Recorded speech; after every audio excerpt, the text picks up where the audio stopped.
क्या हाल है साथियों। मैं विकास तोमर, आपके अपने trustworthy channel collective study for success से बहुत बहुत स्वागत है। डेली करंट अफेयर जो रोज सुबह 6 बजे आता ही आता है, उस पर 30 नवंबर करंट अफेयर देखेंगे हिंदी इंग्लिश दोनों भाषाओं में। टेलीग्राम चैनल का डिस्क्रिप्शन बॉक्स में मैंने लिंक दे दिया है। व्हाट्सएप आप लोग कर सकते हो 9650347272 पर। ठीक, आज के जो हमारे टॉपिक्स हैं प्रीलिम्स और मेंस, यूपीएससी, यूपीपीएससी, बीपीएससी और अदर स्टेट पीसी एग्जामिनेशन के लिए काफ़ी ज़्यादा इंपॉर्टेंट हो सकते हैं। वो हैं ये वाले। किसी वायरस का कैसे नाम रखा जाता है वो जानेंगे, और अभी जो नाम रखा गया है वो ओमिक्रॉन। ठीक, तो इसमें क्या लोचा हुआ है ये भी देखेंगे। और कनेक्टेड लेंडिंग, ठीक है ना। कनेक्टेड लेंडिंग मतलब कि जान पहचान के लोगों को जो है ऋण दे देना, ये क्यों है न्यूज़ में, ये भी देखेंगे। पुलिस आयुक्त प्रणाली यानी कि पुलिस कमिश्नरेट सिस्टम, ये कहाँ पे लागू किया गया है अभी, ठीक है, रिसेंटली न्यूज़ में था, क्या होता है ये भी देखेंगे। कॉन्ग थॉन्ग विलेज बहुत बहुत बहुत इंपॉर्टेंट है।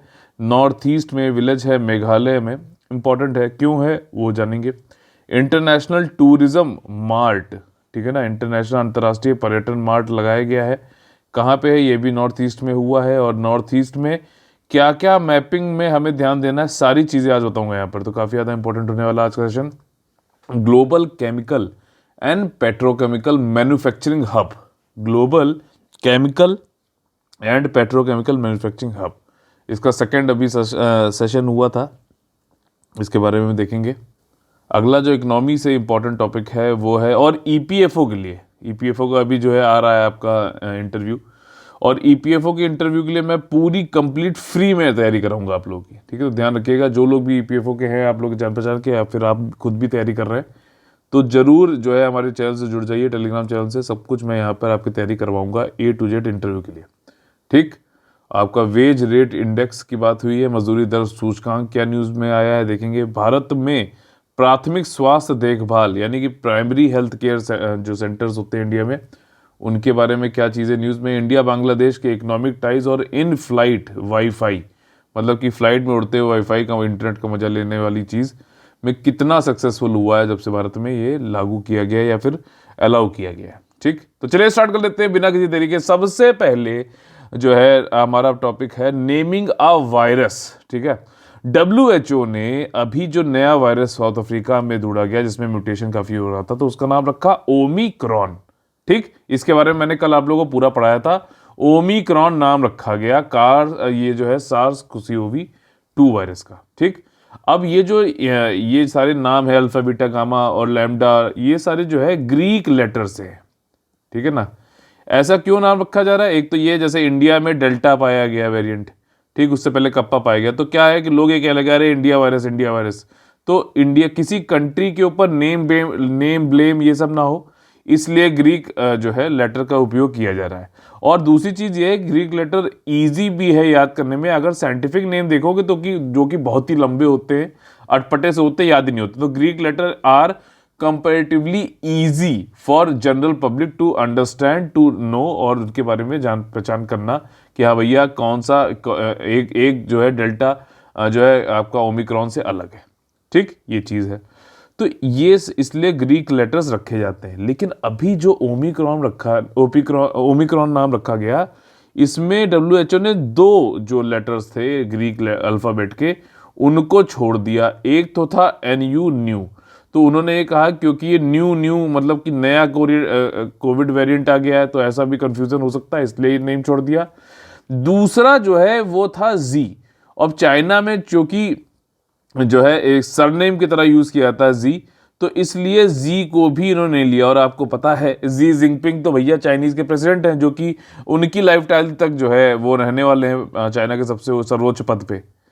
तो इन 2 कारणों की वजह से इन 2 लेटर्स को छोड़ के, मतलब इनको स्किप करते हुए, WHO ने नाम नए वेरिएंट का क्या रखा है, ओमिक्रॉन। ठीक, कल वाली वीडियो में जरूर देख लीजिएगा, इंपॉर्टेंट है, ठीक है ना। 12 लेटर पहले, अभी तक जो है आपके वेरिएंट जो कोरोना के हैं उनको नाम 12 को दे दिया गया था, उसके बाद 2 छोड़ दिए गए, न्यू और जी, और अब जो है आपका म्यू और ओमिक्रॉन के बीच में जो ये न्यू और सी थे, ये हटा दिए गए, जी या फिर सी की जो ही बोल सकते हो, शी बोलते हैं इसे, ये वाली बात है। ठीक है, क्या रीजन दिए हुए बता दिए। अच्छा, शी जो है एक कॉमन सरनेम है जो कि मैंने आपको बताया, और WHO की एक प्रैक्टिस है कि नाम ऐसे नहीं रखने जो किसी जो है संस्कृति को, किसी समाज को, किसी national, regional, professional, ethnic group को, उनकी फीलिंग्स को हर्ट करता हो, ठीक है ना। तो जब न्यू डिजीजेस को नेम किया जाता है तो कुछ जो प्रैक्टिसेस अपनाई जाती हैं फाउ और OIE के साथ में WHO के द्वारा, तब ये सारी चीज़ें ध्यान रखी जाती है। कोई सामाजिक, राष्ट्रीय और रीजनल, क्षेत्रीय, प्रोफेशनल, इनको हर्ट ना किया जाए। ग्रीक लेटर जो है इजी है समझने में, और कंट्री का नाम से ना उनको क्लेम किया जाए, इसलिए जो है कि मतलब चिढ़ाए ना किसी को कि ये तो इंडिया वाला है, ये तो साउथ अफ्रीका वाला है, ये तो USA वाला है, ठीक। तो इसलिए जो है ग्रीक लेटर इजी है कंपैरेटिवली, साइंटिफिक नेम से तो बहुत इजी है भाई साहब। अगला जो हमारा टॉपिक है वो है इकोनॉमी संबंधित। अभी क्या है कि रिजर्व बैंक ऑफ इंडिया ने ये कहा कि हमने जो प्रपोजल दिया गया था इंटरनल वर्किंग ग्रुप के द्वारा, कि भाई साहब जो कॉरपोरेट हाउसेज हैं, ठीक है ना, कॉरपोरेट हाउसेज होते हैं बड़ी बड़ी मतलब जो ये प्राइवेट संस्थाएं जैसे रिलायंस हो गया, ठीक है ना, और भी जो कॉरपोरेट हाउसेज हैं, तो इंटरनल वर्किंग ग्रुप ने तो ये कहा था कि भैया इनको बैंकिंग लाइसेंस दो, ठीक। लेकिन RBI ने कहा है कि हम अभी डर रहे हैं, हम नहीं दे पाएंगे, चूंकि कनेक्टेड लेंडिंग हो सकती है, यानी कि जुड़े हुए लोगों को, जो कॉर्पोरेट हाउस है वो अपने भाई भतीजावाद और फेवरेटिज्म को करते हुए इम्पार्शियल की जगह पार्शियल होते हुए जो है अपने जान पहचान के लोगों को जो है ऋण देंगे सिर्फ, तो इसको कनेक्टेड लेंडिंग बोलते हैं। और सेल्फ डीलिंग कर सकते हैं, मतलब, या फिर ये भी एक कॉर्पोरेट बैंक है, जनता से पैसा उठाया और जाके अपने ही जो है कॉर्पोरेट कंपनी में पैसा सिर्फ लगाने लगे, ठीक है ना। अभी पीछे आपने उन्होंने सुना भी होगा ICICI बैंक में क्या था कि सुनंदा पुष्कर जी थी एक, ठीक है ना, इनके ऊपर इल्ज़ाम लगाया गया था कि इन्होंने अपने पति के को ही पैसे दे दिए बहुत सारे, ठीक है। तो ये चीज़ें हैं जो कि कनेक्टेड लेंडिंग के अंतर्गत आती हैं, और RBI इसलिए कह रहा है कि हम कॉरपोरेट हाउसेस को कनेक्टेड लेंडिंग और सेल्फ खुद ही की मदद करने के चक्कर में अभी हम लाइसेंस नहीं दे रहे हैं, बैंकिंग लाइसेंस नहीं दे रहे हैं, सिंपल सी ये बात है, ठीक। तो यहाँ पर ये बताया गया। और ये एक चीज़ और भी देखी गई है कि जो बड़े बड़े व्यापारिक समूह हैं उनका ऑलरेडी जो बैंक्स हैं उनमें जो है NPAs है ना, मतलब कि जो वो लोन लेके बैठे हुए हैं उसका EMI नहीं जुटा, मतलब इंटरेस्ट, ब्याज और जो है प्रीमियम नहीं अभी दे पा रहे हैं वापस। तो सबसे ज़्यादा नॉन परफॉर्मिंग एसेट भी इन्हीं बड़े बड़े बिजनेस ग्रुप्स के हैं, और हम उनको अब बैंक खोलने को दे दें तो भैया अब चूंकि बैंक जो ऑलरेडी जहाँ पर NPAs है वहाँ तो उनको ऋण मिलेगा नहीं, तो अपने यहाँ ही बैंक खोल के जनता का पैसा पकड़ के खुद को ही लोन दे देंगे। ऐसी टेंडेंसी ज़्यादा देखने को मिल सकती है, ठीक है। अगला जो हमारा टॉपिक है GS paper 3 defence and security, और ये एक तरीके से जनरल स्टडीज पेपर 2 में पॉलिटी और गवर्नेंस का भी आएगा। पुलिस कमिश्नरेट सिस्टम जो है आपका अभी मध्य प्रदेश में 2 जिलों में, भोपाल और इंदौर में लगाया गया है। क्योंकि वहां पर आबादी बढ़ रही है और भौगोलिक विस्तार भी हो रहा है, शहर जो है बढ़ता जा रहा है, ठीक, जनसंख्या भी बढ़ती आ रही, तो पुलिस कमिश्नरेट सिस्टम ले आएंगे तो सही हो जाएगा। ऐसा क्यों? देखो ऐसा है, किसी भी जिले में DM जो है सर्वे सर्वा होता है, ठीक है, सब सारे डिपार्टमेंट सब इसके अंतर्गत काम करते हैं, SP भी काम करता है।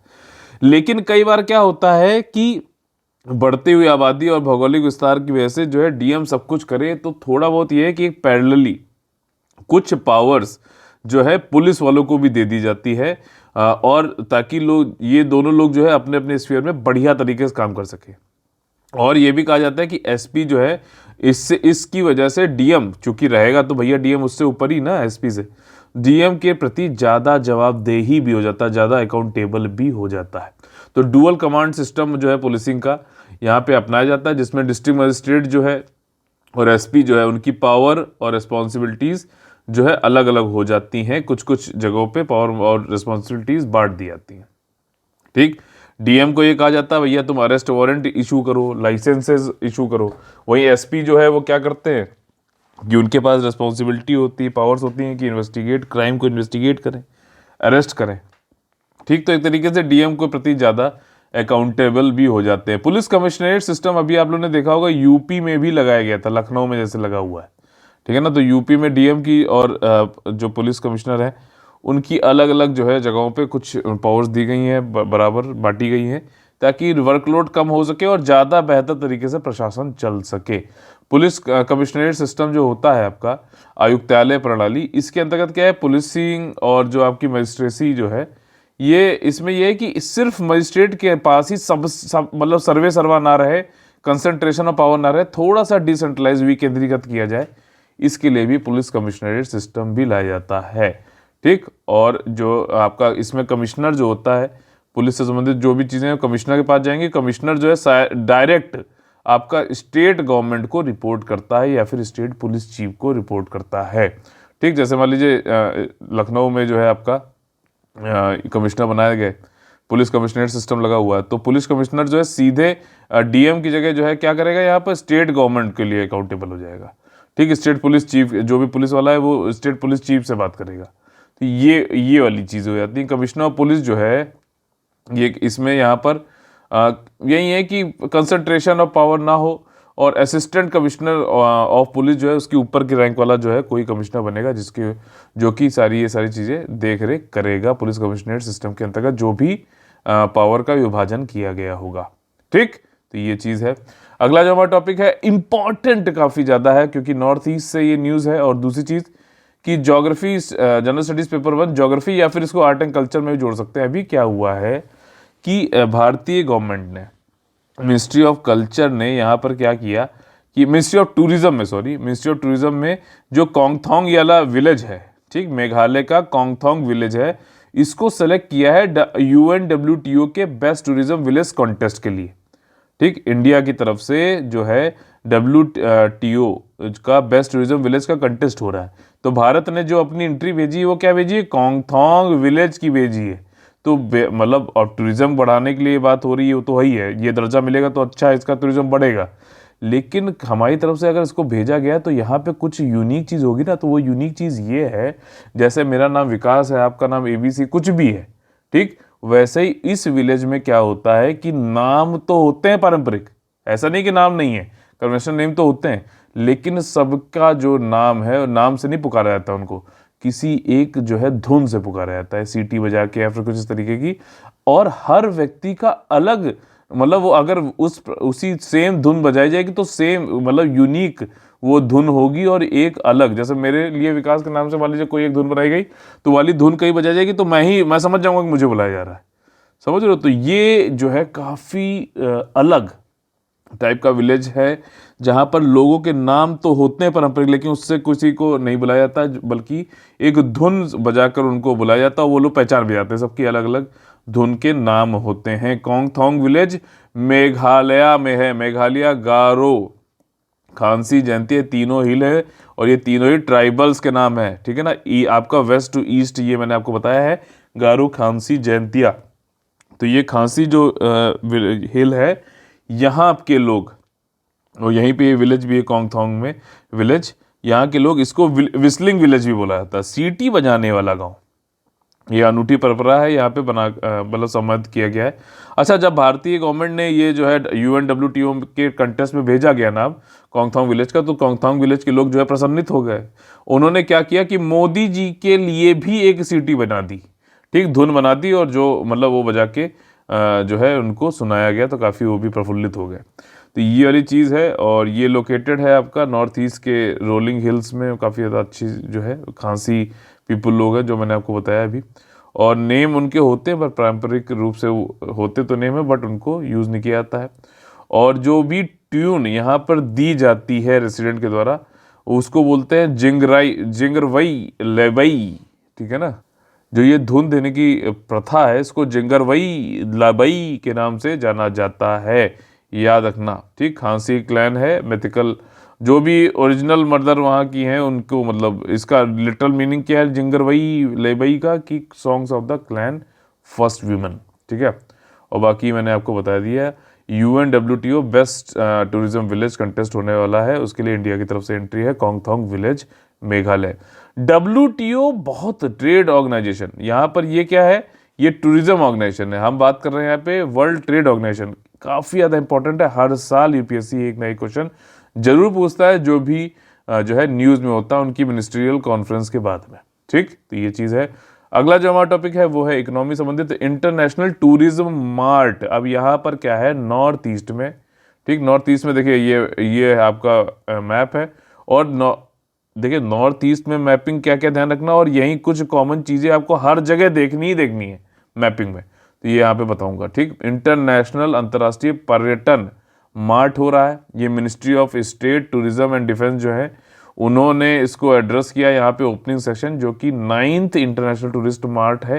कहाँ पे हो रहा है, नागालैंड कोहिमा में हो रहा है, ठीक। और ये कोहिमा नागालैंड जो है पहली बार इसको होस्ट कर रहा है, नवा संस्करण है ये, ध्यान रखना। और इंटरनेशनल टूरिज्म मार्ट जो होता है वो आपका नॉर्थ ईस्टर्न स्टेट में रोटेशन बेसिस पे होता है, ठीक। तो अगला किसी और कोई और करेगा। इसमें यह है कि इंटरेक्शन होता है बायर सेलर मीडिया गवर्नमेंट और सबके बीच में, टूरिज्म बढ़ाने के लिए बात करी जाती है। नागालैंड पहली बार कर रहा है, और इससे पहले की एडिशन जो है आपके गुवाहाटी आसाम में हो चुका है। अच्छा बताइए, क्या गुवाहाटी आसाम की कैपिटल है?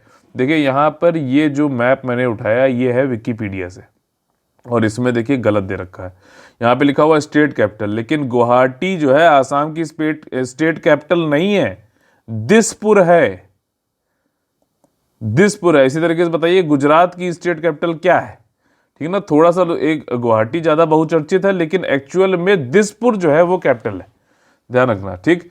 तवांग एरिया जो है, तवांग में एक आपकी मॉनेस्ट्री भी है बुद्धिस्ट, इंपॉर्टेंट है। तवांग जो है आपकी अरुणाचल प्रदेश में, यहाँ पर हो चुका है अला मार्ट। शिलोंग आपकी मेघालय की, चलिए यहाँ पे कैपिटल देख लेते हैं। आसाम की है दिसपुर, यही पास में ही है।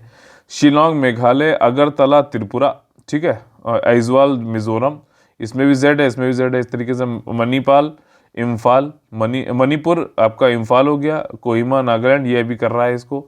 अरुणाचल प्रदेश ईटानगर, ठीक है ना, और सिक्किम गंगटोक, ठीक। अब देखो यहाँ पर क्या है कि आपको कुछ जो है मैपिंग पे ध्यान देने हैं। नॉर्थ ईस्ट का मतलब आपको ये पूरा ये इन सब चीज़ों पे ध्यान देना चाहिए। क्या क्या चीज़ें हैं, एक तो आपको पता होना चाहिए सिलीगुड़ी कॉरिडोर क्या है, ठीक। तो ये जो कॉरिडोर है, ये एरिया, ये सिलीगुड़ी कॉरिडोर है, 27 किलोमीटर ही है, ठीक है ना। चाइना हमेशा ये कोशिश करता है कि बांग्लादेश के साथ मिलकर इसको कट ऑफ कर दिया जाए, तो पूरा नॉर्थ ईस्ट देख रहे हो जो है चाइना कंट्रोल में आ जाएगा, तो ये चीज़ है। और इसको चिकन स्नैक भी बोलते हैं, ठीक है ना, आपका जो है मुर्गे की आपकी गर्दन भी बोली जाती है एक तरीके से।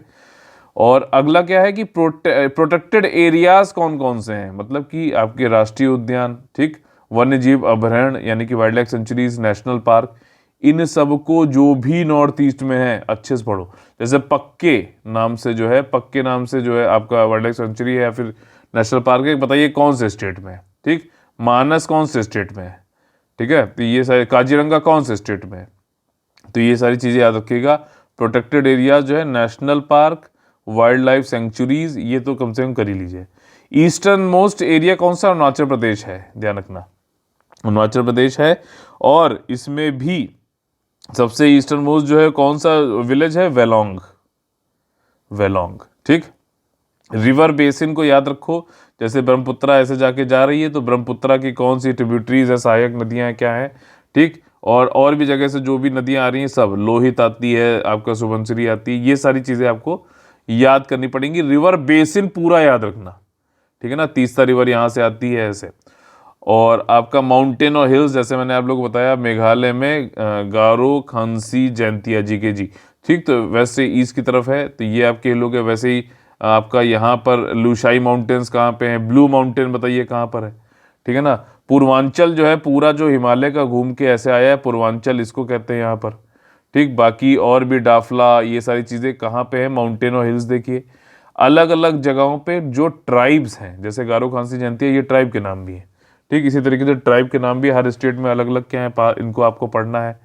पासेज यानी कि दर्रे, ठीक है, दर्रे जो है आपके ये कहाँ पे हैं, ठीक। ज़्यादातर जो सिक्किम के आसपास वाले दर्रे हैं ये इंपॉर्टेंट हैं, ठीक, ध्यान रखना। यहीं से जो है चाइनीज़ निकलने की कोशिश करते हैं।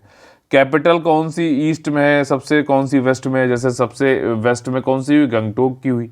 सबसे ईस्ट में अगर देखा जाए तो कौन सी हुई, कोहिमा दिख रही है, ठीक है ना। सबसे आपका नॉर्थ में देखा जाए तो गंगटोक है, और सबसे साउथ में देखा जाए तो इन दोनों के बीच में आपको लैटिट्यूड लॉन्गिट्यूड में देखना पड़ेगा, ठीक। कैपिटल हो गया, ट्रॉपी ऑफ कैंसर, देखिए नॉर्थ ईस्ट के 2 राज्यों से होकर गुजरती है, एक तो आपके त्रिपुरा, दूसरा जो है मिजोरम। ये देख रहे हो, ये जो लाइन जा रही है, ये क्या है, ये ट्रॉपी ऑफ कैंसर यानी कि कर्क रेखा है, ठीक है।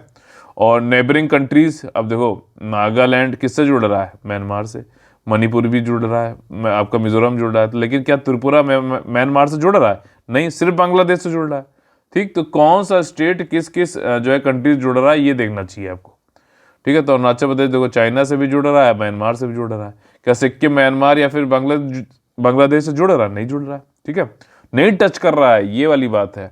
ट्रॉपी ऑफ कैंसर हो गया, नेबरिंग कंट्रीज हो गया, मिनरल एंड इंडस्ट्रीज, ठीक है ना, जैसे क्रूड ऑयल भी पाया जाता है आपका आसाम में, ठीक है ना, नुमालीगढ़ और वो वाली जगहें हैं। तो ये जो है आपने, अगर फिर से बता दे रहा हूँ, मैप बुक खरीदी होंगी इंडिया के लिए ऑक्सफोर्ड, ठीक, और आपका जो है वर्ल्ड के लिए Orient black sworn latest edition ये लीजिए, और इसमें दे रखा है मिनरल, आप देखोगे तो मिनरल इंडस्ट्रीज कौन कौन सी यहाँ पर है उनके बारे में बताया जाएगा। इसके अलावा इंपॉर्टेंट वेटलैंड्स जैसे कि रामसार साइट, जैसे आपका जो है त्रिपुरा में कौन सा है, रुद्र सागर है कि नहीं है, तो ये इंपॉर्टेंट वेटलैंड है। एक जो है काइबुल नामजाओ नाम से एक जो है नेशनल पार्क है आपका, वहाँ पे सांगाई डियर पाया जाता है, कहाँ पर है, मणिपुर में। और ये काइबुल नामजाओ जो है ये एक तरीके का जो है फ्लोटिंग जो है नेशनल पार्क है, इकलौता है पूरी दुनिया में, और ये इतना यूनिक है कि यूपीएससी ने इस पे क्वेश्चन भी पूछ चुका है। तो इसी तरीके से वेटलैंड जो है और भी आपको इसके नॉर्थ ईस्ट के याद करनी चाहिए। और जो भी करंट अफेयर में लोकेशंस आ रही हैं, जैसे कौन सी, कोंगथोंग, अभी जो पहले ऊपर पढ़ाया, ठीक है ना, व्हिस्लिंग विलेज कहाँ पर है बताइए, कमेंट करके बताओ मेरे भाई, अभी तो बताया था। तो ये चीज़ है। अगला जो हमारा टॉपिक है, ये मैपिंग कर लोगे ना, पूरी करना जरूर। अगला जो हमारा टॉपिक है वो है आपका global chemical and petrochemical manufacturing hub. अब देखो पूरे वैश्विक लेवल पे देखा जाए तो केमिकल्स, रसायन और पेट्रोकेमिकल जो आपके जो है ये क्रूड ऑयल से बनते हैं पेट्रोकेमिकल, उसका मैन्युफैक्चरिंग हब बनने की बात है, जिससे कि आपका जो है कई सारे फर्टिलाइजर उर्वरक ये सब बन सकें। तो अभी सेकंड ग्लोबल ये हुआ था, global chemical and petrochemical manufacturing hub अभी हुआ था, जिसको कि ministry of chemical and fertiliser ने इनॉग्रेट किया, ठीक। और ये आपका जो है मिनिस्ट्री ऑफ केमिकल और फर्टिलाइजर ने इसको जो है ऑर्गेनाइज किया था, डिपार्टमेंट ऑफ केमिकल और पेट्रोकेमिकल ने मिलकर, किसके साथ, फिक्की और फिजिटल फॉर्मेट में ही हुआ था। फिजिटल फॉर्मेट नया आया ये, देखिए अगर आप लोग वीडियो के थ्रू कर ले रहे हो मीटिंग तो वो होती है डिजिटल फॉर्मेट में, और फिजिकली लोग मिल रहे हैं तो उसको फिजिकल, अब दोनों चीज़ हो रही है तो फिजिटल बोला जाता है फॉर्मेट, ठीक है। तो इसका एम, जो उद्देश्य है, यही है कि जो इंडिया को जो है मैन्युफैक्चरिंग हब बनाना है केमिकल और पेट्रोकेमिकल के क्षेत्र में। द समिट ये हाईलाइट करता है कि क्या ट्रू पोटेंशियल है इंडिया के केमिकल और पेट्रोकेमिकल सेक्टर का पूरे वर्ल्ड के लिए, ठीक। यहाँ पर एक PCPIR चीज़ होती है, यानी कि petroleum chemical petrochemical investment regions, कहाँ पे निवेश किए जा सके। तो ये एडिशन जो था समिट का, ये हमारा जो एफर्ट है कि हमें अपने आप को एक इन्वेस्टमेंट रीजन की तरह बना सके, किससे संबंधित, पेट्रोलियम केमिकल और पेट्रोकेमिकल की तरीके तरह से। तो ये समिट उसके लिए काफ़ी ज़्यादा इंपॉर्टेंट रहा, ठीक है। और वर्ल्ड क्लास केमिकल और petrochemical manufacturing terminal potential and A positive outlook of Indian chemical and petrochemical, मतलब हम पेट्रोलियम केमिकल पेट्रोकेमिकल में काफ़ी ज़्यादा अच्छे मैन्युफैक्चरिंग हम बन सकते हैं, और इन्वेस्टमेंट लोगों को यहाँ पे आके करना चाहिए। हमारे पास भंडार भी है, हमारे पास टेक्निकल चीज़ नॉलेज भी है, स्किल्ड मैन पावर भी है, सारी चीज़ें, ठीक। अच्छा, जो ये PCPIR वाली जो पॉलिसी है, ये गवर्नमेंट ऑफ इंडिया ने अप्रैल 2007 में निकाली थी, 7 में, ठीक। तो ये चीज़ है, और ये डेवलपमेंट करना चाहता है ग्लोबल स्केल पे इंडस्ट्रियल कॉरिडोर को, किस फील्ड में, पेट्रोलियम केमिकल पेट्रोकेमिकल सेक्टर को भारत में, ठीक। सिंपल सा है, बस कौन सा संस्करण था वो ध्यान रखिएगा, कब पॉलिसी आई, 2007 में आई, और जो है भारत जो है दुनिया में अपने आप को एक बड़ा मैन्युफैक्चरिंग हब बनाना चाहता है इस क्षेत्र में, ताकि उर्वरक और ये सारी चीज़ें हमें इसके लिए बाहर से इंपोर्ट ना करना पड़े, रॉ मटेरियल, ठीक है। अगला जो हमारा टॉपिक है EPFO के लिए काफ़ी ज़्यादा इंपॉर्टेंट है, EPFO के लिए खासतौर पर इंटरव्यू के लिए, वो है वेज रेट इंडेक्स, ठीक। ये एक तरीके का सूचकांक है, मजदूरी दर सूचकांक है। और देखिए कोई भी इंडेक्स होता है तो वो किसी बेस ईयर पे निकाला जाता है, ठीक, बेस ईयर पे निकाला जाता है। तो ये वेज रेट इंडेक्स जो था, इसका बेस ईयर कब था मालूम है, 1963-65 का अभी तक चल रहा था 2021 में। समझ रहे हो कितना पुराना मेरे भाई, कितना पुराना, क्या चाह रहे हो, 60 साल पुराना। तो अब क्या है कि इसको बदल के 2016 कर दिया गया है। तो मतलब मान लीजिए कोई इसको 2016 को 100 मान लिया गया है, बेस ईयर बना दिया गया। अब हम जो भी हमारे वेज रेट घटेगा बढ़ेगा, उसको अगर हमें कंपेयर करना होगा तो हम किससे करेंगे? 2016 के वेज रेट जो भी था उससे करेंगे कंपेयर, ठीक। और अभी तक किससे कर रहे थे? 1963-65 से कर रहे थे। तब की कंडीशन और आज की कंडीशन में जमीन आसमान का फर्क है मेरे भाई। तो ये वाली चीज है। अच्छा, ये बेस रेट में रिवीजन हो गया, अब कब हो गया है? 2016। अच्छा, ये सारी चीजें जो सूचकांक हैं, इसको कंपाइल करना, इसको मेंटेन करना कौन करता है? लेबर ब्यूरो, जिसको मैंने आपको वेबसाइट पे जाके बताया था क्या क्या रोल्स हैं, किस मिनिस्ट्री के अंतर्गत आता है। Ministry of labour and employment के अंतर्गत आता है, ठीक। ये याद हो गया। उसके बाद जो है आपका ये 2 बार साल में कंपाइल किया जाएगा, ये ध्यान रख लेना। 1 जनवरी को दिया जाएगा और दूसरा 1 जुलाई को दिया जाएगा।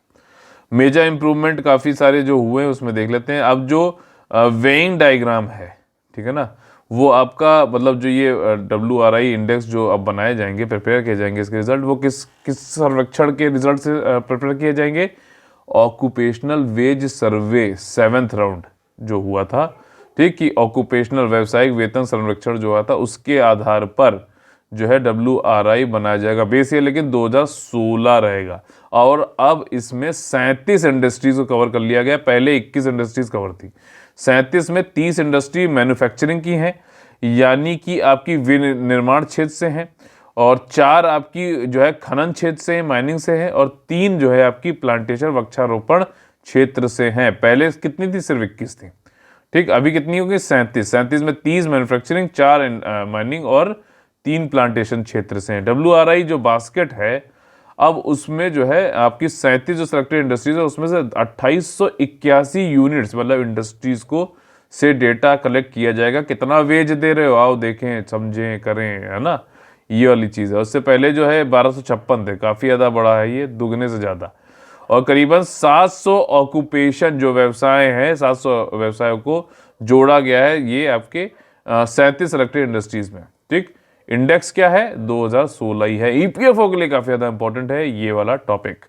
अगला जो हमारा टॉपिक है वो है आपका GS paper 2 health sector insurance, health sector governance संबंधित।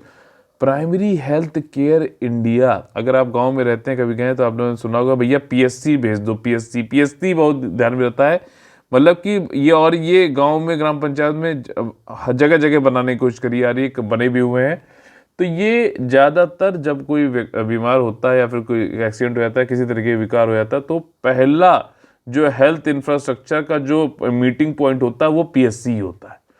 तो ये कहा जाता है कि आयुष्मान भारत स्कीम आई, उसमें हेल्थ एंड वेलनेस सेंटर का जो कंपोनेंट था, health and wellness centre 1.5 lakh बनाने वाली बात, वो क्या थी? प्राइमरी हेल्थ केयर सेंटर्स ही थे, ठीक है ना। और प्राइमरी हेल्थ केयर सेंटर अगर हमारे अच्छे हो जाए तो कई सारे जो डिजीजेस हैं वो बड़े होने से पहले ही उनको छोटे लेवल पे ही रोका जा सकता है। तो इम्पॉर्टेंट है, ठीक है ना। तो इम्पॉर्टेंट है कि जब बिल्कुल छोटे पर ही कोई चीज़ जो है पनप ना पाए, उससे ऊपर जा ही ना पाए। तो अभी गवर्नमेंट ऑफ इंडिया और एशियन डेवलपमेंट बैंक ने साइन किया है यहाँ पर एक मतलब समझौता, जिसमें उनको $300 मिलियन का जो है लोन मिलेगा, और इसका उपयोग किया जाएगा भारत में शहरी क्षेत्रों में 13 स्टेट में प्राइमरी हेल्थ केयर सेंटर को जो है इम्प्रूव करने में, ठीक है। इसमें करीबन 256 मिलियन अर्बन डेवलपर जो शहरी लोग हैं उनको जो है बेनिफिट होगा, और यहाँ तक कि 51 मिलियन जो स्लम एरियाज वाले भी होंगे, यानी कि मलिन जो बस्तियां हैं उनके लोग को भी इसमें आपका लाभ मिलेगा। अब जो ये प्रोग्राम है कि जिसके अंतर्गत जो है गवर्नमेंट ऑफ इंडिया जो ये इनिशिएटिव ले रहा है, वो प्रोग्राम का नाम है Ayushman Bharat health and wellness centre, मैंने आपको बताया, ठीक। और इसी के साथ साथ जो है अब कौन सा? प्रधानमंत्री आयुष्मान भारत इंफ्रास्ट्रक्चर मिशन, ये होगा। इसका नाम पहले क्या था अभीम का? आपका प्रधानमंत्री आत्मनिर्भर स्वस्थ भारत योजना। अब इसका नाम क्या हो गया? प्रधानमंत्री Ayushman Bharat health infrastructure mission. तो इसके अंतर्गत और आपका प्रधानमंत्री ये Ayushman Bharat health and wellness centre के अंतर्गत जो है गवर्नमेंट ऑफ इंडिया ये इस वाले स्कीम को बढ़ा रहा है, आपकी प्राइमरी हेल्थ प्राथमिक स्वास्थ्य केंद्रों को, ठीक। आयुष्मान भारत प्रोग्राम जो है आपको 2018 में चालू किया गया था। ये एक तरीके का मतलब वो है आपका आयुष्मान भारत जिसमें PM जय नाम से होता है, जन आरोग्य योजना। उसमें क्या 5 लाख रुपए तक का वो मिलता है, इंश्योरेंस मिलता है सेकेंडरी और टर्शरी हॉस्पिटल में। किसी भी जो भी इम्पैनल्ड हॉस्पिटल है वहाँ जाके आप लोग इलाज करा सकते हैं, जो भी आइडेंटिफाइड है, ठीक है ना, सबको नहीं। और इसमें करीबन जो है आपका 10.74 हाउस होल्ड्स हैं, तो मतलब करीबन 50-60 करोड़ लोग हैं, जो कि दुनिया का सबसे बड़ा हेल्थ सेक्टर के संबंधित सार्वजनिक रूप से यानी गवर्नमेंट की तरफ से इंश्योरेंस प्रोवाइड किया जा रहा है। ठीक, कैशलेस है, इसमें कोई पैसा वैसा नहीं देना है, ये वाली चीज़ है। ठीक, और जो यहाँ पे कोरोना का जो वायरस का जो महामारी हुई थी, इसकी वजह से जो हमारा हेल्थ सिस्टम है, प्रणाली है, पूरा इंफ्रास्ट्रक्चर काफ़ी ज़्यादा जो है दबाव में आ गई थी। ऑक्सीजन वाले केस में आपने देखा ही था, ऑक्सीजन की कमी की वजह से काफ़ी लोग की मृत्यु हो गई। और ये जो आपका अभीम जो स्कीम आ गई, प्रधानमंत्री Ayushman Bharat health infrastructure scheme, इसके अंतर्गत जो है अपना इसको प्रिपेयर किया जा रहा है कि कोई भी इमरजेंसी आए तो उससे बेहतर तरीके से निपट सकें। ये जो पैसा लोन मिल रहा है ना अभी एडीबी से, एशियन डेवलपमेंट बैंक से, इसको लगाया जाएगा। अच्छा, ये जो प्रोग्राम है इसको इम्प्लीमेंट किया जाएगा 13 स्टेट में। कौन कौन से स्टेट हैं? आंध्र प्रदेश, आसाम, ठीक है, छत्तीसगढ़, गुजरात, ठीक, हरियाणा, आपका झारखंड, कर्नाटका, एमपी, ठीक है, महाराष्ट्र, राजस्थान, ठीक, तमिलनाडु, तेलंगाना और वेस्ट बंगाल। ठीक, तो इस तरीके से आपको थोड़ा सा ईस्ट वेस्ट नॉर्थ साउथ का भी ज्ञान होता जाएगा ऐसे करोगे तो आप। और ये प्रोग्राम जो है सपोर्ट किया जाएगा, $2 मिलियन टेक्निकल असिस्टेंस दिया जाएगा एडीबी के Japan fund for poverty reduction के द्वारा। ठीक है ना, गरीबी को खत्म करने के लिए जापान की तरफ से फंड है, उसमें से एडीबी जो है टेक्निकल असिस्टेंस प्रोवाइड करेगा। उसके लिए पैसे कितने दिए जा रहे हैं? $2 मिलियन, काफ़ी बड़ा अमाउंट है। अगला जो हमारा टॉपिक है वो है इंटरनेशनल रिलेशन, इंडिया और बांग्लादेश के बीच में जीएस पेपर 2 संबंधित। अभी क्या है कि इंडिया और बांग्लादेश की इकोनॉमिक टाइज जो हैं उनको और ज़्यादा बड़े लेवल पे, व्यापक लेवल पे ले आना चाहते हैं। इसके लिए बातचीत चल रही है दोनों कंट्रीज के बीच में। वो क्या है, किसके लिए? कंप्रिहेंसिव इकोनॉमिक पार्टनरशिप एग्रीमेंट, ठीक, व्यापक आर्थिक भागीदारी समझौते पे बात चल रही है। अभी इंडिया बांग्लादेश के सीईओ फोरम पर जो है मीटिंग हुई पहली बार, और दोनों लोग जो है फाइनलाइज करना चाहते हैं सेपा को, ताकि जो है ट्रेड ज़्यादा डीपन हो जाए, मतलब व्यापार जो है हमारा एक्सपोर्ट इंपोर्ट दोनों की तरफ से ज़्यादा हो सके। इकोनॉमिक टाइम्स जो टाइज हैं, आर्थिक जो हमारे एक दूसरे के साथ रिश्ते हैं, वो भी पार्टनर की तरह हो सके, ठीक, ना कि कंपटीटर की तरह। प्रतिस्पर्धी नहीं हम दोनों पार्टनर हैं। जो चीज़ हमारे पास नहीं है तुम्हारे यहाँ से आ जाए, जो तुम्हारे पास नहीं है हमारे यहाँ से आ जाए, इस तरीके से काम करना है। हमें ये नहीं करना है कि हम अगर कोई चीज़ एक्सपोर्ट करना चाह रहे हैं तो हम बांग्लादेश का जो है एक्सपोर्ट खत्म करना चाहते हैं। हम कोई कंपटीटर नहीं है आपके, हम पार्टनर हैं। ऐसा एग्जाम्पल तौर पर समझाता हूँ। जैसे क्या है कि चाइना से जो कपड़ा मैन्युफैक्चरिंग वाली जो इंडस्ट्रीज थी वो बाहर निकली, क्योंकि वहाँ के जो है वेजेस काफ़ी हाई हो गए। ठीक, तो बांग्लादेश, वियतनाम, इनको बड़ा फ़ायदा हुआ। इन्होंने जो है कपड़े बनाने की जो है ज़्यादा से ज़्यादा इंडस्ट्रीज़ यहाँ पे खोल ली गई, जो कंपनियाँ थी उनके द्वारा भी। तो अब कपड़ा अगर बना रही है और इंडिया भी बनाने लगे कपड़ा की जो है इंडस्ट्रीज़ खोलने लगे इधर, तो हमें आपस में बांग्लादेश को, इंडिया को ये नहीं लगना चाहिए कि हम एक दूसरे से कंपटीशन कर रहे हैं, बल्कि हम एक दूसरे का साथ में मिलकर पार्टनर की तरह काम करके अपनी जो है सेपा, जो भी पार्टनरशिप एग्रीमेंट के अंतर्गत व्यापार को और ज़्यादा बढ़ाना चाहते हैं। समझ में आई बात? तो ये चीज़ है। और यहाँ पर जो है हमारे मिनिस्टर जी ने, शेख हसीना जी जो प्राइम मिनिस्टर हैं बांग्लादेश की, उनको मतलब उनको जो है यहाँ पर ये भी बोला कि वाहवाही करी उनकी कि भैया पहले बांग्लादेश जो है वो लेस डेवलप्ड कंट्रीज़ में आता था, ठीक है ना, मतलब बहुत ही कम विकसित देशों में आता था। अब वो किस में आने लगा? विकासशील देशों में आने लगा है, डेवलपिंग नेशन में आने लगा है, जैसे कि इंडिया। ठीक, बांग्लादेश जो है इंडिया का बिगेस्ट ट्रेड पार्टनर है। दक्षिण एशिया में सबसे बड़ा व्यापार जो है भारत का किसके साथ है? बांग्लादेश के साथ में, करीबन $10 बिलियन का है। साउथ एशिया की बात हो रही है। चलिए अच्छा बताइए, साउथ एशिया में कौन कौन सी कंट्रीज आती हैं? इंडिया ने भी मदद करी थी कोविड के टाइम पे, करीबन 1 करोड़ कोविड वैक्सीन जो है डोजेस बांग्लादेश को भेजी गई थी, और $8 बिलियन का लाइन ऑफ क्रेडिट भी दिया गया, मतलब ऋण भी दिया गया है भारतीय गवर्नमेंट के द्वारा। ये सबसे ज़्यादा है किसी भी अदर कंट्री का भारत की तरफ से। ठीक। बायलेटरल टेक्सटाइल, देखो टेक्सटाइल की बात आनी ही आनी थी, फोरम पे भी बातचीत यहाँ पे हो रही है और इसमें भी सहयोग की बात करी जा रही है कि फैसिलिटेट किया जाएगा। इंडिया जो है 2 इंडियन इकोनॉमिक जोन भी डेवलप कर रहा है, मीरसराय में और मोंगला में। इकोनॉमिक जोन जैसे स्पेशल इकोनॉमिक जोन होता है ना, किस लिए ज्यादातर इसका मेन फोकस क्या होता है? एक्सपोर्ट को बढ़ावा देना, मैन्युफैक्चरिंग को भी बढ़ावा देना। ठीक। मिनिस्टर ने 5 फोकस एरियाज को आइडेंटिफाई किया जहां पे हमें आपसी जो है बायलेटरल द्विपक्षीय जो हमारे आर्थिक जो टाइज है उनको बढ़ाना चाहिए। तो 5 एरिया जिस पे हम काम करें तो वो मजबूत होंगे। एक है तकनीक, दूसरा है कनेक्टिविटी, रोड रेलवे ये सब कुछ जो है, और तीसरा है उद्यमिता यानी कि एंटरप्रेन्योरशिप, चौथा है हेल्थ टूरिज्म, पांचवा। ठीक।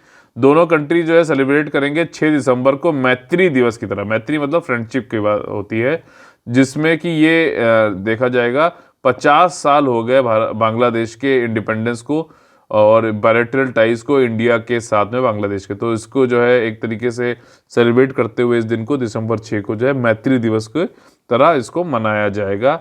और इंडिया ही वो पहला कंट्री था जिसने बांग्लादेश की इंडिपेंडेंस को रिकॉग्नाइज मान्यता दी थी, पूरा मदद भी की थी भारत ने। ये वाली चीज़ है। अगला जो हमारा टॉपिक है, बड़ा महत्वपूर्ण टॉपिक है, वो है इन फ्लाइट वाईफाई। अब देखो वाईफाई इंटरनेट देता है, ठीक। वायरलेस फिडिलिटी इसका फुल फॉर्म होता है, फुल फॉर्म भी पूछ सकता है स्टेट पीसी एग्जामिनेशन। तो वायरलेस फिडिलिटी जो है यानी कि एरोप्लेन में आप उड़ रहे हो वहाँ पे भी आपको इंटरनेट मिल रहा है। तो ये चीज़ है, 3 साल हो गए डिपार्टमेंट ऑफ टेलीकॉम ने परमिट कर दिया था, कमर्शियल फ्लाइट्स पे आपको मिल सकता है इंटरनेट। लेकिन बहुत ज़्यादा जो है ये चढ़ा, मतलब वाईफाई का उपयोग लोगों ने किया नहीं। इसका एक और कारण भी है कि भैया फ्लाइटें उड़ी ही नहीं। क्यों? क्योंकि कोविड-19 का जो है वो चल रहा था चक्र।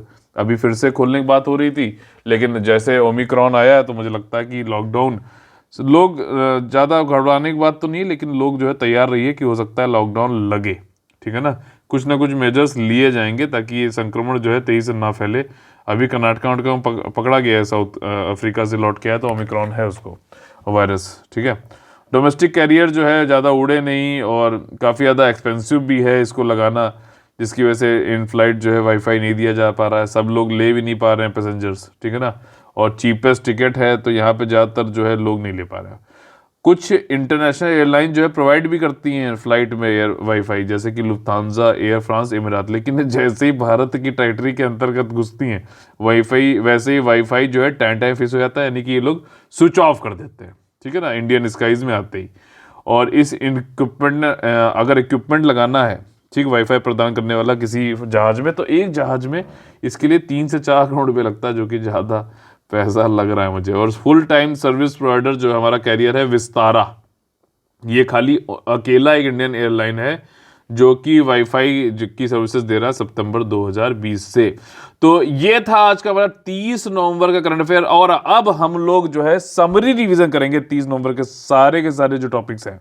ठीक। पहली चीज क्या है, नेमिंग ए वायरस। जो ओमिक्रॉन अभी नाम रखा गया है डब्ल्यूएचओ के द्वारा, नया जो म्यूटेशन साउथ अफ्रीका से ढूंढा गया था उसको ओमिक्रॉन जो है, इससे पहले क्या नाम था, म्यू नाम था। यानी कि 12 जो है ग्रीक लेटर्स होते हैं सारे, 12 जो है वेरिएंट्स निकाले जा चुके थे कोरोना के और उनको नाम दिया जा चुका था। बीच में इसके 2 थे, न्यू NU और जी। ठीक है ना, इन दोनों को स्किप कर दिया। जी जिनपिंग से वो नाम हो रहा था, आपके जो चाइना के वाले हैं, तो इसलिए इसको नहीं लिया गया। और दूसरा न्यू मतलब नया टाइप से कंफ्यूजन था, इसलिए इसको नाम नहीं लिया गया। और ये ग्रीक लेटर इसलिए यूज़ करते हैं ताकि किसी, जैसे होता है इंडिया में डेल्टा पाएगा तो इंडिया के नाम से जो है लोग जो है ब्लेम गेम ना करें, चिढ़ाएं ना एक दूसरे को, इसके लिए। और जो ये ग्रीक लेटर्स हैं ये आसान भी होते हैं, साइंटिफिक अगर नेम सुनोगे तो आप घबरा जाओगे। तो ये आसान भी होते हैं इसलिए नाम रखा जाता है। ओमिक्रॉन नया म्यूटेशन है और ये वेरिएंट ऑफ कंसर्न है। वेरिएंट ऑफ कंसर्न और वेरिएंट ऑफ इंटरेस्ट मैंने दोनों आप लोग को समझाया था एक दिन पहले। बताइए इनके बीच में क्या होता है, कमेंट करके बताइएगा। ठीक। कनेक्टेड लेंडिंग मतलब ये है, आरबीआई ने कहा है कि हम बड़े बड़े जो व्यापारी जो कॉर्पोरेट हाउसेस हैं उनको अभी बैंकिंग लाइसेंस नहीं देंगे। इसके 2 कारण बताए। एक तो ये है कि जो बड़े बड़े जो आपके कॉर्पोरेट हाउसेस हैं वो ऑलरेडी जो लोन ले रखे हैं वो एनपीएस हो गए हैं। तो बैंक्स जो अभी हैं उनसे जो लोन लिए बड़े बड़े जो है कॉर्पोरेट्स ने, तो वो सारे एनपीओ रखे, तो मतलब अब बैंक इनको लोन दे भी नहीं रही और जो लोन दे रखे वो एनपीएस हैं। दूसरा, अगर अब इस स्थिति में अगर इनको बैंकिंग लाइसेंस दे देंगे खुद ही बैंक बनाने का, तो ये क्या है कि अपने भाई भतीजाबाद और फेवरेट लोग को ही जो है लेंडिंग कर देंगे, ऋण दे देंगे, या फिर खुद ही अपनी कंपनी में पैसा लगा देंगे, क्योंकि यहाँ से तो बैंक से तो मिलेगा नहीं लोन को, वहाँ पे तो एनपीए हो गए।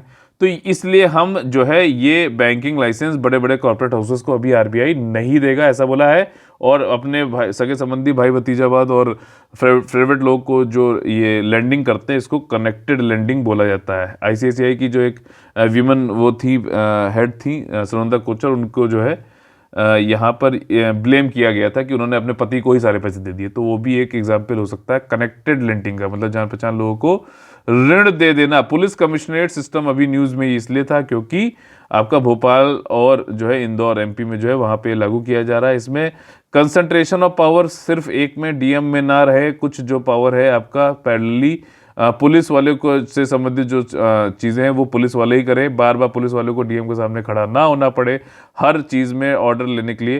तो ये चीज़ें हैं, जैसे लाइसेंस देना, अरेस्ट वारंट जो है वारंट इशू करना, ये सब डीएम अगर मान लीजिए कर रहा है तो पुलिस की जिम्मेदारी है कि वो जाके जो है अरेस्ट करे, इन्वेस्टिगेट करे, ज़्यादा जवाबदेही बने डीएम के लिए, तो अपने अपने प्रशासन थोड़ा सा और बेहतर एफिशिएंट हो पाएगा। ठीक, कोंगथोंग विलेज जो है ये विस्लिंग विलेज नाम से भी जाना जाता है, मेघालय में है, और यहाँ पे हर किसी व्यक्ति की अपनी जो है नाम नहीं है बल्कि एक सीटी की आवाज़ है। ठीक, और वो आवाज़ पहचान भी जाता है। तो यहाँ पे देखो पारंपरिक नाम होते तो है, लेकिन फिर भी लोगों को जो है एक दूसरे के जो है विस्लिंग के थ्रू पहचान बुलाया जाता है। ठीक, उनका वही विस्लिंग यूनिक टोन जो है वो जो है उनका नाम भी बन जाती है। कोंगथोंग विलेज मेघालय में है। ठीक, ये खासी ट्राइब के लोग जो है इसको करते हैं, और जो है आपका इसमें एक अच्छा सा एक नाम था जिसका मतलब ये होता है कि जो ये जिंगरबई लेवई नाम बोला जाता है, इसके जो कि मतलब जो ट्यून दिया जा रहा है ना नाम, इसको जिंगरबई लेवई बोला जाता है। ठीक, इंटरनेशनल टूरिज्म मार्ट अभी पहली बार कोहिमा कर रहा है नागालैंड में। ठीक है, कोहिमा नागालैंड में ये पहली बार ये टूरिज्म मार्ट हो रहा है, और ये 9th संस्करण है ओवरऑल। ठीक है ना, यहाँ पर मैंने आपको इंटरनेशनल टूरिज्म मार्ट जो है ये आपके नॉर्थ ईस्ट एरिया में ही होता है, रोटेशन बेसिस पे होता है। अभी नागालैंड में हो रहा है, फिर आगे कोई और करेगा अगले साल। और इसी से संबंधित मैंने आपका नॉर्थ ईस्ट में मैपिंग में क्या क्या चीज़ें ध्यान देने वाली हैं, क्या क्या चीज़ें हो सकती है, वो सब मैंने जो है पढ़ाया है, उसको आप लोग जरूर जाके देख लीजिएगा, टाइम स्टैम्प में देख सकते हैं। ठीक है, और global chemical and petrochemical manufacturing hub, अभी इसका सेकंड जो है एडिशन हुआ था। भारत जो है आपका दुनिया में मैन्युफैक्चरिंग हब बन सकता है, बनना चाहता है, उसके लिए निवेश वाला रीजन में बनना चाहता है। किसके लिए? केमिकल, पेट्रोकेमिकल और जो है आपका फर्टिलाइजर के लिए।